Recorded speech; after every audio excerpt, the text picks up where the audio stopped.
ಎಲ್ಲರಿಗೂ ನಮಸ್ತೆ. ಇವತ್ತಿನ ರೆಸಿಪಿ ಬಂದು ಒಣಗನೆ ಸೊಪ್ಪು ಬಸ್ಸಾರು ಮತ್ತು ಪಲ್ಯ. ಅರ್ಧ ಕಪ್ಪು ಬೇಳೆ ತಗೋಬೇಕು, ಅರ್ಧ ಕಪ್ಪು ಹಸಿರು ಕಾಳು ತಗೋಬೇಕು. ಬೇಳೆನ ಫಸ್ಟು ಒಂದು ವಿಸಲ್ ಕೂಗಿಸ್ಕೊಬಿಡ್ಬೇಕು. ಹಸಿರು ಕಾಳನ್ನ ಹುರ್ಕೋಬೇಕು, ಬೆಚ್ಚಗಾಗಂಗೆ ಹುರ್ಕೊಂಡು ನಂತರ ತೊಳೆದ್ಬಿಟ್ಟು ಬೇಳೆ ಜೊತೆಗೆ ಹಾಕಿ ಒಂದೇ ಒಂದು ವಿಸಲ್ ಬರ್ಸ್ಕೋಬೇಕು.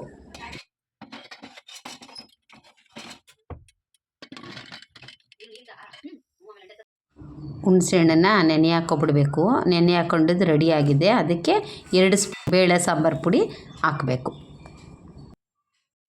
ಸಾಂಬಾರಿಗೆ ಬೇಕಾದ ಪದಾರ್ಥಗಳು 2 ಮೆಣಸಿನ್ಕಾಯಿ ತೊಗೊಂಡಿದ್ದೀನಿ, 1 ಗೆಡ್ಡೆ ಬೆಳ್ಳುಳ್ಳಿ, ಕರಿಬೇವಿನ ಸೊಪ್ಪು, ಸ್ವಲ್ಪ ಕಾಯಿ ತುರಿ ತಗೊಂಡು ಒಂದು ಪಾತ್ರೆಗೆ ಎಣ್ಣೆ ಹಾಕ್ಕೊಂಡು 1-2 ಸ್ಪೂನಷ್ಟು ಅದಕ್ಕೆ ಸಾಸಿವೆ ಕಾಳು, ಮೆಣಸಿನ್ಕಾಯಿ, ಕರಿಬೇವಿನ ಸೊಪ್ಪು ಎಲ್ಲನೂ ಹಾಕ್ಕೊಂಡು ಇದು ಹುಳಿ ಎಲ್ಲ ರೆಡಿ ಮಾಡಿ ಇಟ್ಕೊಂಡಿರ್ತೀವಿ, ಅದನ್ನು ಹುಯ್ಬೇಕು.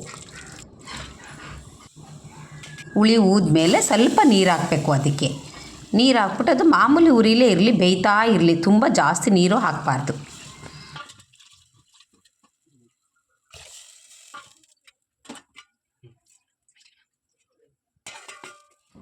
ಒಣಗನೆ ಸೊಪ್ಪನ್ನ ಚೆನ್ನಾಗಿ ತೊಳ್ಕೊಂಡು ಸಣ್ಣಕ್ಕೆ ಹಚ್ಕೋಬೇಕು. ಹಚ್ಕೊಂಡು ಅದಕ್ಕೆ ಒಂದು 3 ಈರುಳ್ಳಿ, ಸ್ವಲ್ಪ ಕಾಯಿ ತುರಿ, 1-3 ಒಣಮೆಣಸಿನ್ಕಾಯಿ ರೆಡಿ ಮಾಡಿ ಇಟ್ಕೋಬೇಕು. ನಂತರ ಅದನ್ನು ಹಸಿರು ಕಾಳು ಬೇಳೆಕಾಳು ಬೇಯಿಸ್ಕೊಂಡಿರ್ತೀವಲ್ಲ ಅದನ್ನು ಒಂದು ಪಾತ್ರೆಗೆ ಹಾಕ್ಕೊಂಡು ಸೊಪ್ಪನ್ನು ಹಾಕ್ಕೊಂಡು ರುಚಿಗೆ ತಕ್ಕಷ್ಟು ಉಪ್ಪನ್ನು ಹಾಕೋಬೇಕು, ಬೇಯಿಸ್ಕೋಬೇಕು. ನಾನು ಪಾತ್ರೆಯಲ್ಲೇ ಬೇಯಿಸ್ಕೊಂಡಿದ್ದೀನಿ, ನೀವು ಬೇಕಾದ್ರೆ ಕುಕ್ಕರಲ್ಲೇ ಬೇಯಿಸ್ಕೋಬೋದು, ಒಂದೇ ವಿಸಲ್ ಸಾಕು. ಈಗ ಅದು ಬೆಂದಿದೆ, ಒಂದು ಪಾತ್ರೆಗೆ ನೀಟಾಗಿ ಎಲ್ಲನೂ ಬಸ್ಕೋಬೇಕು.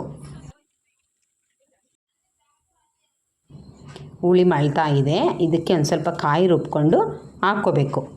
ಕಾಯಿ ರುಬ್ಬ ಹಾಕ್ಬಿಟ್ಟು ನಂತರ ರುಚಿ ಹಾಕಬೇಕು, ಸ್ವಲ್ಪನೇ ಹಾಕಬೇಕು, ಯಾಕೆಂದರೆ ಸೊಪ್ಪು ಹಾಕ್ಕೊಂಡಿರ್ತೀವಲ್ವ, ಹಂಗಾಗಿ ಇದಕ್ಕೆ ಸ್ವಲ್ಪ ರುಚಿ ಹಾಕ್ಕೋಬೇಕು.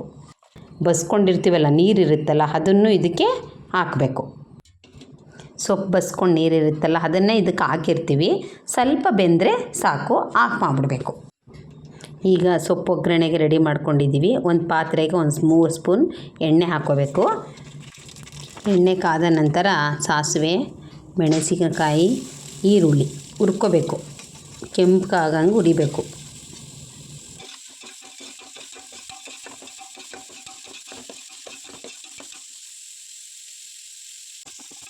ಹುರಿದಾದ್ಮೇಲೆ ಕಾಯಿ ತುರಿನೂ ಹಾಕ್ಕೋಬೇಕು. ಕಾಯಿ ತುರಿ ಹಾಕಾದ್ಮೇಲೆ ಸೊಪ್ಪನ್ನು ಹಾಕ್ಕೊಂಡು ಚೆನ್ನಾಗಿ ಮಿಕ್ಸ್ ಮಾಡ್ಕೋಬೇಕು. ಸೊಪ್ಪು ರೆಡಿಯಾಗಿದೆ, ಸಾಂಬಾರು ರೆಡಿಯಾಗಿದೆ. ಇದಕ್ಕೆ ಬಿಸಿ ಬಿಸಿ ಮುದ್ದೆ, ಬಸ್ಸಾರು, ಪಲ್ಯ ತುಂಬ ಚೆನ್ನಾಗಿರುತ್ತೆ.